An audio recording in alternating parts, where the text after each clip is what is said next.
deň, volám sa Miloš Baránek. Chcel by som vám povedať pár slov. Moji predrečníci vlastne všetci už hovorí o tých témach, ktoré mám ja pripravené. Je mi jasné, že je OK, je mi jasné, že veľká väčšina chlapov sa cíti už pred televízormi a ja tiež, takže budem veľmi stručný. Chcel by som sa dotknúť ešte raz témy skládka. Presne 25.4.2013 vzniklo uznesenie číslo 20, ktoré hovorilo o nerozširovaní skládky. Pred tými dvomi dňami som súčasne tiež sledoval, čo sa udeje. Nepôjdem do podrobností, mám jednu prosbu. Skúste sa na to pozrieť, neviem, či ste vôbec o tom informovaní, čo sa deje. A možno, že by bolo dobre do budúcnosti precizovať znenie uznesenia. Podľa mňa je toto terajšie uznesenie absolútne jasné, ale napriek tomu mi bolo povedané pracovníčkou Mestského úradu, že je tam možnosť, a tá možnosť dopadla tak, že vlastne to uznesenie je postavené hore nohami a namiesto zastavenia rozširovania sa zvyšuje alebo zväčšuje rozširovanie. Toľko k tejto téme. Chcel by som sa tiež dotknúť dnešného odsúhlasenia zmeny zasadania Mestského zastupiteľstva. Ďakujem pekne pánovi Bobákovi, mám to dobre pripravené a myslím si, že teraz sa snáď stretneme s viacerými spoluobčanmi, ktorí budú mať vôbec šancu sa zúčastniť týchto zasadaní Mestského zastupiteľstva, lebo budú mať po pracovnej dobe.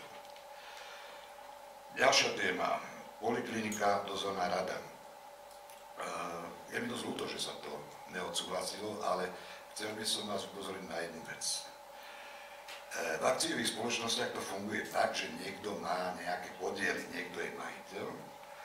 A keďže býva často moc majiteľov, tak nemôžu všetci vlastne stále kontrolovať činnosť nejakej akciovej spoločnosti a majú vytvorenú dozornú radu. Do tej dozornej rady menujú svojich zástupcov a povinnosťou týchto členov dozornej rady je kontrolovať výkonné orgány danej spoločnosti.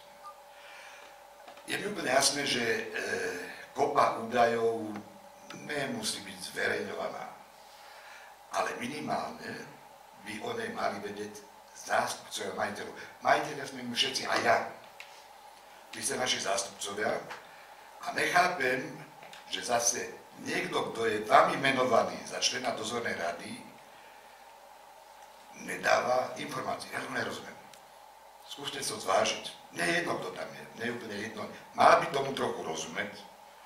Mal by vedieť dávať trochu normálne otázky a mal by vedieť reprodukovať, čo mu bolo povedané. To je veľmi jednoduchá činnosť. No a posledná téma, náš slávny náhubkový zákon. Ja ho tak volám, prepáčte. Zase vďaka pánovi Kolárovi, že spustil ten balík a že sa to zastavilo. Prosba na pána primátora, aby sa nedal zbytočne navlekať do takýchto somarín. Niekto mu to pripravil a niekto to pripravil tak, aby bol prefackaný. Neteší ma to, že sme zase dožali negatívnu slávu na Slovensku a mám tu jednu jedinú pripomienku aj do budúcnosti. Ja mám doma psa. Ten chodí s náhubkom. Nekonečne sa bráni, keď mu tento náhubok dávam, ale keďže zákon káže, aby chodil s náhubkom, tak ho nakoniec donútim na ten náhubok.